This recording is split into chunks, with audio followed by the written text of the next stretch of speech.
اعوذ باللہ من الشیطان الرجیم بسم اللہ الرحمن الرحیم ان اللہ اصطفى آدم ونوحا وآل ابراہیم وآل عمران علی العالمین ذریۃ بعضها من بعض واللہ سمیع علیم صدق اللہ العظیم رب اشرح لی صدری ویسر لی امری واحلل عقدۃ من لسانی یفقہوا قولی الحمد للہ رب العالمین والصلاة والسلام علی سید الانبیاء وجمیع المرسلین محمد الامین وعلی آلہ واصحابہ اجمعین۔ سامعین گرامی، سے انشاءاللہ ہم سورہ آل عمران کے نصف اول کے دوسرے حصے کا آغاز کر رہے ہیں، جو کہ 31 آیات پر مشتمل ہے۔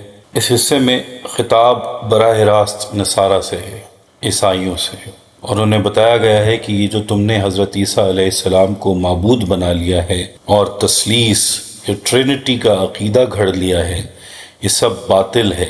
عیسائیوں کے ہاں دو طرح کی تثلیث رائج رہی ہے۔ نمبر 1 خدا، مریم اور عیسیٰ علیہ السلام، اور نمبر 2 خدا، روح القدس اور عیسیٰ علیہ السلام۔ یہاں پر واضح کر دیا گیا کہ یہ جو ٹرینٹیز، یہ جو تثلیثیں تم نے ایجاد کر لی ہیں، ان کی کوئی بنیاد نہیں ہے، یہ تمہاری کج روی ہے، تم نے غلط شکل اختیار کی ہے۔ حضرت عیسیٰ علیہ السلام بہت برگزیدہ پیغمبر ہیں، ہاں ان کی ولادت معجزانہ طریقے پر ہوئی ہے، لیکن ان سے متصلاً ان سے پہلے حضرت یحییٰ علیہ السلام کی ولادت بھی تو معجزانہ ہوئی تھی، وہ بھی تو کوئی کم معجزہ نہیں ہے۔ اور پھر حضرت آدم علیہ السلام کی ولادت بھی تو بہت بڑا معجزہ ہے، اللہ نے آدم کو پیدا کیا اور ان سے نسل انسانی کا آغاز ہوا۔ چنانچہ اگر کسی کی معجزانہ ولادت الوہیت کی دلیل ہے تو کیا حضرت آدم اور حضرت یحییٰ بھی الہ ہیں؟ تو یہ ساری بحث اس موضوع پر ہوگی۔ لہٰذا آیت نمبر 33 سے آغاز کرتے ہیں۔ ان اللہ اصطفى آدم ونوحا وآل ابراہیم وآل عمران علی العالمین، یقیناً اللہ نے چن لیا آدم کو، نوح کو، آل ابراہیم کو اور آل عمران کو تمام جہان والوں پر۔ تاریخ بنی اسرائیل میں عمران 2 عظیم شخصیتوں کے نام ہیں۔ حضرت موسیٰ علیہ السلام کے والد کا نام بھی عمران تھا، اور حضرت مریم علیہ السلام کے والد یعنی عیسیٰ علیہ السلام کے نانا کا نام بھی عمران تھا۔ آگے چونکہ حضرت مریم اور حضرت عیسیٰ علیہ السلام کا تذکرہ آ رہا ہے، لہٰذا عین ممکن ہے کہ یہاں پر حضرت مریم کے والد کی طرف اشارہ ہو رہا ہے۔ یہاں چند انبیاء کے نام بیان ہوئے۔ سب سے پہلے تو حضرت آدم علیہ السلام کو منتخب فرمایا، جو انسان اول اور سب کے والد تھے، اور ان کے بعد تقریباً 1000 سال بعد حضرت نوح علیہ السلام آتے ہیں، اور ان کے بعد تقریباً 1000 سال بعد حضرت ابراہیم علیہ السلام آتے ہیں۔ حضرت نوح علیہ السلام اور حضرت ابراہیم علیہ السلام اولو العزم رسول تھے، اور صرف حضرت ابراہیم ہی کا نام نہیں لیا بلکہ ان کی پوری آل کا نام لیا، کہ ان کی آل کو اللہ تعالیٰ نے دنیا کی رہنمائی کے لیے منتخب کر لیا، اور آگے آل عمران کو چن لیا۔ نبوت اللہ تعالیٰ کی عطا ہوتی ہے، یہ اللہ کا انتخاب ہوتا ہے، وہ جسے چاہتا ہے عطا فرماتا ہے۔ ویسے تو ہمیں بھی جو کچھ اللہ تعالیٰ عطا فرماتے ہیں وہ ان کا انتخاب ہوتا ہے کہ کس کو کیا دینا ہے، کس کو لمبا تڑنگا جسم عطا فرمانا ہے، کس کو بہت اچھی صحت دینی ہے، کس کو معذور بنا کر بھیجنا ہے، کس کو بہت ذہین بنا کر بھیجنا ہے، کس کو بہت بڑا شاعر، کس کو بہت بڑا خطیب، کس کو کیا بنا کر بھیجنا ہے۔ یہ اللہ تعالیٰ کا اپنا ایک نظام ہے، وہ اپنے نظام اور انتخاب کے تحت لوگوں کو صلاحیت عطا فرما کر بھیجتا ہے، اور اس کی ہر عطا ہوتی تو انتخاب ہے، لیکن اصل میں امتحان ہوتی ہے، اور سب سے بڑا امتحان خود نبوت ہوتی ہے، کہ جس شخص کو نبی اور رسول بنایا گیا ہے وہ ہر قیمت پر اللہ کے پیغام کو پہنچانے کا ذمہ دار ہوتا ہے، اور وہ اس ذمہ داری کو اچھے طریقے سے نبھاتا ہے۔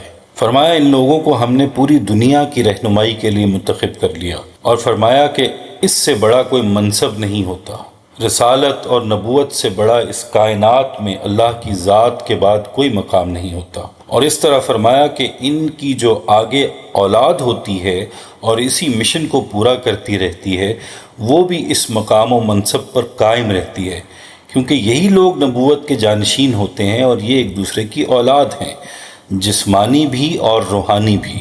اس لیے کہ جب حضرت ابراہیم علیہ السلام سے کہا گیا کہ انی جاعلک للناس اماما، اے ابراہیم میں تمہیں انسانوں کا امام بنانے لگا ہوں، تو ابراہیم کیا پوچھنے لگے؟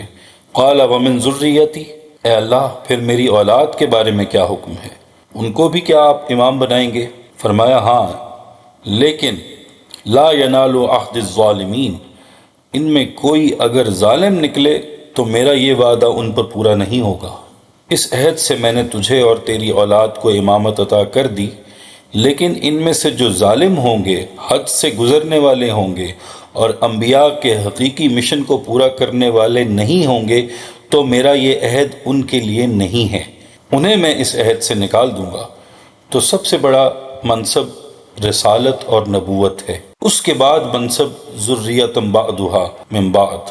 انسان کے لیے، مسلمان کے لیے، مومن کے لیے اور اللہ کے ولی کے لیے جو سب سے بڑا رتبہ ہے وہ اقامت دین کا ہے، دعوت کا ہے، اور انہی کو آگے چل کر انصار اللہ کہا گیا ہے، اللہ کے مددگار، کو ورکرز آف اللہ، اللہ کے مشن میں اللہ کے ساتھ ساتھ چلنے والے، یہ سب سے بڑا رتبہ ہے جن کو اللہ تعالیٰ اپنے مددگار اور اپنے ساتھی قرار دیتا ہے۔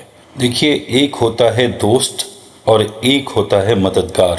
اللہ تعالیٰ جنہیں اپنے مددگار قرار دیں تو یہ رتبہ سب سے بڑا ہوتا ہے۔ انہی کے بارے میں کہا کہ یہ آل پیغمبر ہیں، ایک دوسرے کی آل ہیں، روحانی طور پر یہ دعوت دین اور اقامت دین کا سلسلہ قائم رکھے ہوئے ہیں، جیسا کہ اگلی آیت نمبر 34 میں بیان آیا، ذریۃ بعدھا من بعد، یہ ایک دوسرے کی اولاد سے ہیں، واللہ سمیع علیم، اور اللہ سننے والا، جاننے والا ہے۔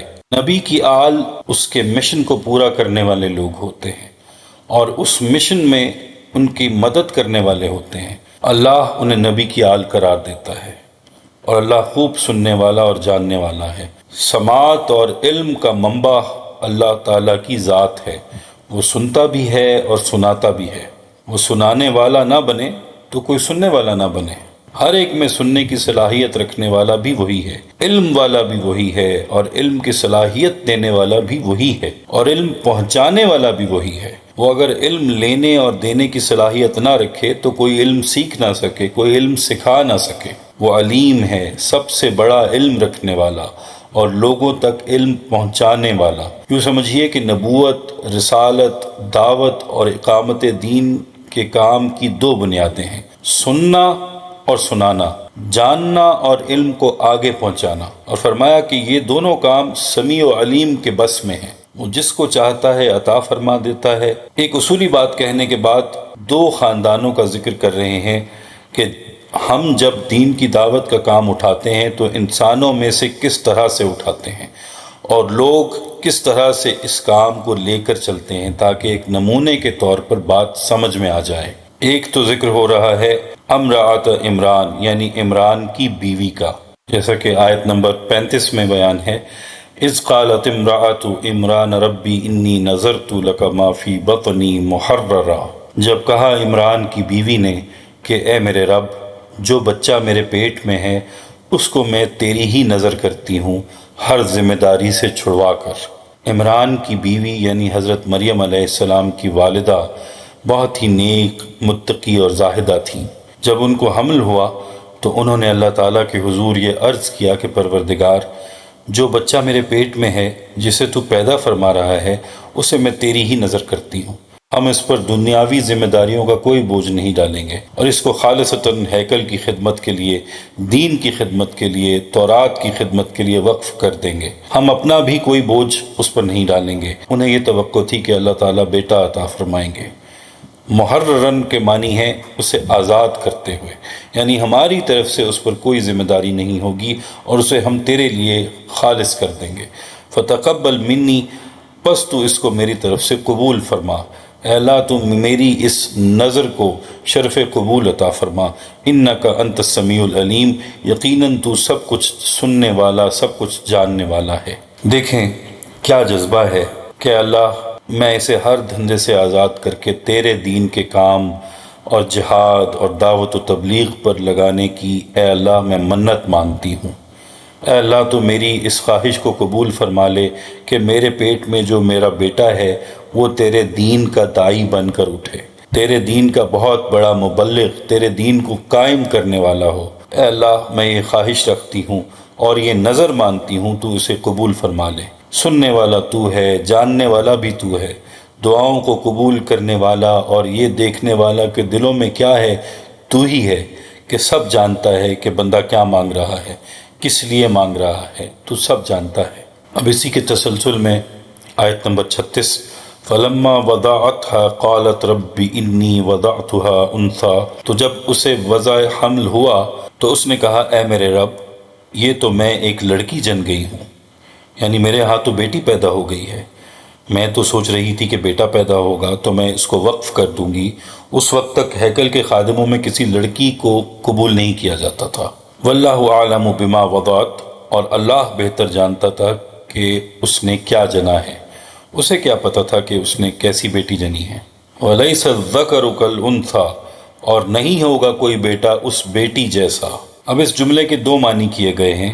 پہلا معنی کہ اگر یہ قول مانا جائے حضرت مریم علیہ السلام کی والدہ کا تو ترجمہ یوں ہوگا کہ اور لڑکا لڑکی کی مانند تو نہیں ہوتا، اگر لڑکا ہوتا تو میں اسے خدمت کے لیے وقف کر دیتی، یہ تو لڑکی ہو گئی۔ اب دوسرا جو اس کا ترجمہ ہے، اگر اس قول کو اللہ کی طرف سے مانا جائے تو مفہوم یہ ہوگا کہ کوئی بیٹا ایسا ہو ہی نہیں سکتا جیسی بیٹی تو نے جن دی ہے۔ اور اب آگے مریم علیہ السلام کی والدہ کا کلام شروع ہوا، وَإِنِّي سَمَّيْتُهَا مریم، اور میں نے اس کا نام مریم رکھا ہے، وَإِنِّي أُعِيذُهَا بِكَ وَذُرِّيَّتَهَا مِنَ الشَّيْطَانِ الرَّجِيمِ، اور اے پروردگار میں اس کو اور اس کی اولاد کو تیری پناہ میں دیتی ہوں شیطان مردود کے حملوں سے۔ اے اللہ تو اس لڑکی مریم علیہ السلام کو بھی اور اس کے آنے والی اولاد کو بھی شیطان کے شر سے اپنی حفاظت میں رکھ۔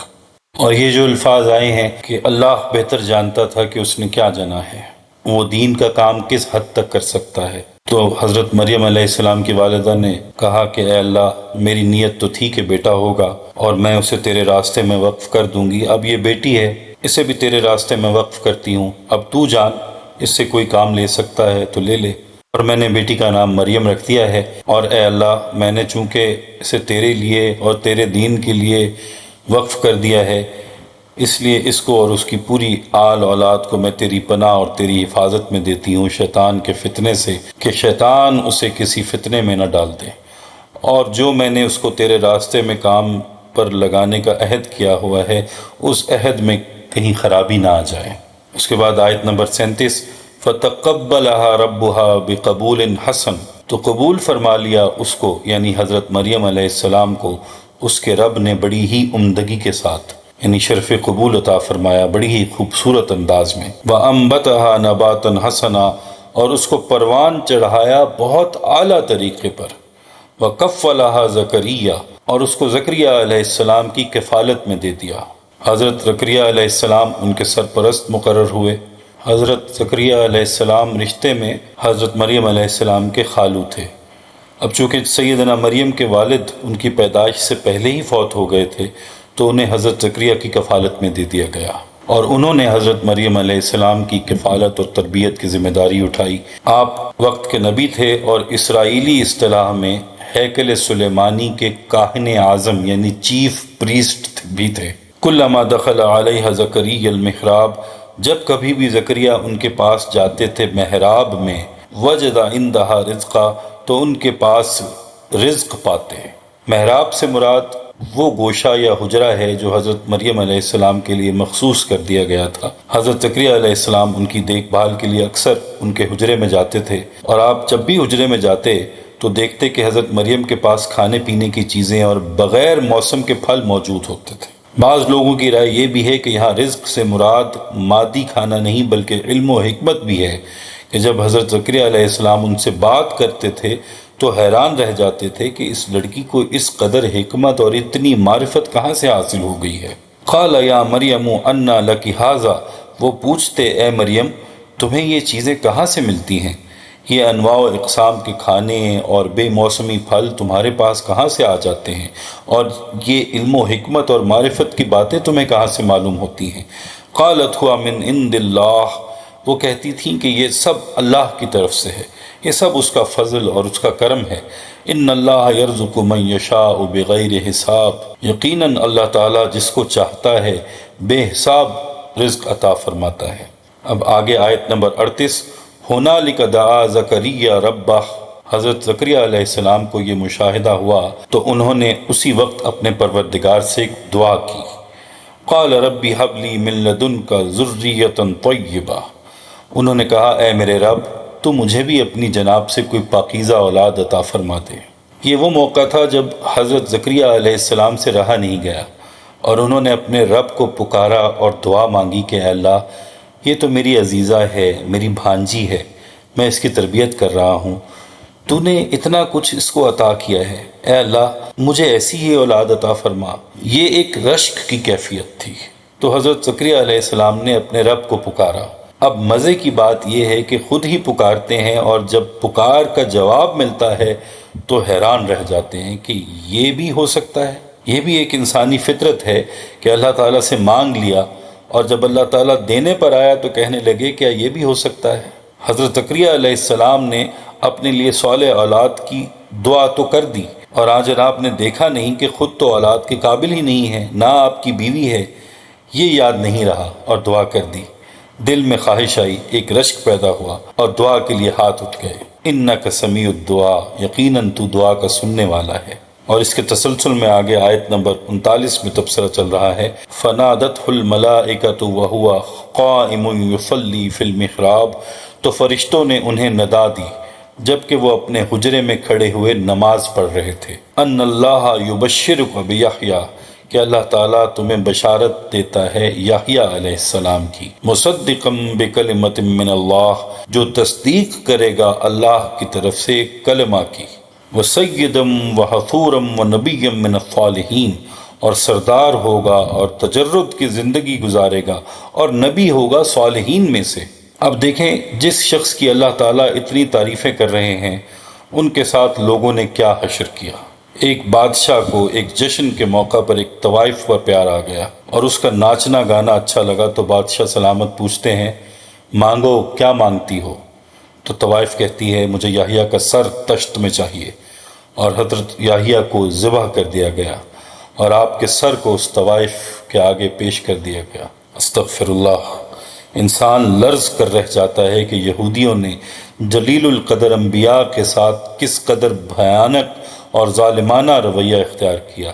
حضرت یحییٰ علیہ السلام وہ نبی ہیں کہ جن کی اللہ تعالیٰ یوں تعریف فرما رہے ہیں کہ وہ اللہ کے بول کی تصدیق کرنے والا، اللہ کے نبی کا ساتھی، سردار اور زاہد انسان ہوگا، دنیا کی تمام آلائشوں سے پاک نبی اور بہت نیک لوگوں میں سے ہوگا۔ بہرحال حضرت زکریہ علیہ السلام کو اللہ کی طرف سے خوشخبری آ گئی۔ ابھی تھوڑی دیر پہلے تو دعا مانگ رہے تھے، اب جب دعا قبول ہو گئی تو اب منظر کیا بنتا ہے اگلی آیت میں دیکھیے، قال ربی انا یکون لی غلام، تو اس نے کہا اے میرے پروردگار میرے ہاں بیٹا کیسے ہو سکتا ہے، وقد بلغنی الکبر وامرأتی عاقر، جبکہ مجھے بڑھاپا پہنچ چکا ہے اور میری بیوی بھی بانجھ ہے۔ قال کذلک اللہ یفعل ما یشاء، فرمایا کہ اللہ اسی طرح جو چاہتا ہے کرتا ہے۔ دعا تو حضرت زکریہ علیہ السلام نے مانگ لی مگر یہ نہیں سوچا تھا کہ خود بوڑھے ہو گئے ہیں اور بیوی بھی بانجھ ہے، نہ خود اولاد کے قابل ہے نہ بیوی اولاد کے قابل ہے۔ اب جب دعا پوری ہونے لگی تو سوچ میں پڑ گئے کہ اسباب تو ہیں نہیں تو بیٹا کہاں سے آ جائے گا۔ یہ بشریت ہے، نبوت کے ساتھ اب بشریت اپنا رنگ دکھا رہی ہے۔ یہ شک نہیں بلکہ فرط شوق کا مظاہرہ ہے۔ چنانچہ اللہ تعالیٰ نے فرمایا کہ اسی طرح ہوگا، تم قابل نہیں تو نہ صحیح، تم بوڑھے اور ضعیف ہو گئے ہو، اس قابل نہیں تو نہ صحیح، تمہاری بیوی اس قابل نہیں تو نہ صحیح۔ اب بات ہماری مشیت کی ہے، ہمارے امر کی ہے، اب یہ ہمارا فیصلہ ہے کہ تمہارے ہاں بیٹا ہوگا، کیونکہ اللہ جو چاہتا ہے کر گزرتا ہے، وہ اسباب کا محتاج نہیں ہے، دنیا اس کے امر کی محتاج ہے۔ ایک حضرت آدم علیہ السلام کی پیدائش ہے کہ بغیر ماں باپ کے بنا دیا، انی جاعل فی الارض خلیفہ، مٹی کا ایک دھڑ بنایا اور اس میں روح پھونک دی۔ اور یہاں بھی بالکل ایسے ہی ہے کہ نہ باپ اس قابل نہ ماں، مگر فرمایا کہ اللہ جو چاہتے ہیں کر گزرتے ہیں۔ اب اس رکوع کی آخری آیت نمبر 41، قال رب اجعل لی آیہ، کہا کہ اے پروردگار میرے لیے کوئی نشانی بنا دے۔ قال آیتک الا تکلم الناس ثلاث ایام الا رمزا، فرمایا تمہاری نشانی یہ ہے کہ تم لوگوں سے 3 دن اشارے کے سوا بات نہ کر سکو گے۔ وَاذْكُرْ رَبَّكَ كَثِيرًا وَسَبِّحْ بِالْعَشِيِّ وَالْإِبْكَارِ، اس دوران اپنے پروردگار کی کثرت سے یاد اور صبح و شام اس کی تسبیح کرتے رہنا۔ اب حضرت زکریا علیہ السلام نے کہا کہ اے پروردگار جب ایسا ہونے لگے تو مجھے پتہ چل جائے کہ ایسا ہونے لگا ہے۔ یہ پھر بشریت کا تقاضا ہے کہ اللہ پر یقین کرتے ہوئے بھی، ایمان لائے ہوئے بھی اندر سے پوچھتے ہیں کہ یہ ہوگا کیسے۔ تو اللہ تعالیٰ نے نشانی یہ دی کہ زبان بند کر دی۔ فرمایا کہ نشانی یہ ہے کہ 3 دن تک تمہاری زبان بند ہو جائے گی، بول نہیں سکو گے۔ یہ سزا کے طور پر نہیں بلکہ عبادت کے لیے کیا گیا کہ انہیں اللہ کا شکر کرنے کا زیادہ موقع مل جائے۔ فرمایا کہ تیرے لیے نشانی یہ ہے کہ 3 دن تک تو گفتگو نہیں کر سکے گا، اشاروں سے بات کرے گا، زبان ساتھ نہیں دے گی۔ جب یہ ہو جائے تو سمجھ لینا کہ بیٹے کی پیدائش قریب ہے، اور یوں کرنا کہ اس موقع پر جب ہم دنیا کے ساتھ تمہاری گفتگو بند کر دیں تو اللہ کے ذکر میں کثرت سے لگ جانا، اور عام طور پر بھی اللہ کا ذکر کیا کرنا، صبح و شام ہر گھڑی اس کی تسبیح میں لگ جانا۔ یہاں حضرت یحییٰ علیہ السلام کا قصہ بیان کر دیا، اور آپ نے دیکھا کہ حضرت یحییٰ کی پیدائش معجزانہ پیدائش ہے، جس میں باپ بھی بے بس، ماں بھی بے بس، لیکن اللہ کا جو فیصلہ تھا وہ ہو کر رہا، اور حضرت یحییٰ علیہ السلام پیدا ہو گئے۔ اب اگلے رکوع میں دوسرے خاندان کا ذکر شروع ہوگا، اور وہ بھی بالکل ہی ایسی پیدائش ہے۔ انشاءاللہ اگلی ویڈیو میں ہم اس رکوع کا مطالعہ کریں گے۔ اللہ تعالیٰ سے دعا ہے کہ اللہ تعالیٰ قرآن پاک کو پڑھنے، سمجھنے، اس پر عمل کرنے اور اسے دوسروں تک پہنچانے کا ہمیں ذریعہ بنائیں، ہمیں توفیق عطا فرمائیں۔ اللہ تعالیٰ ہم سب کے لیے آسانیاں پیدا فرمائیں اور آسانیاں بانٹنے کی توفیق و شرف عطا فرمائیں۔ آمین یا رب العالمین۔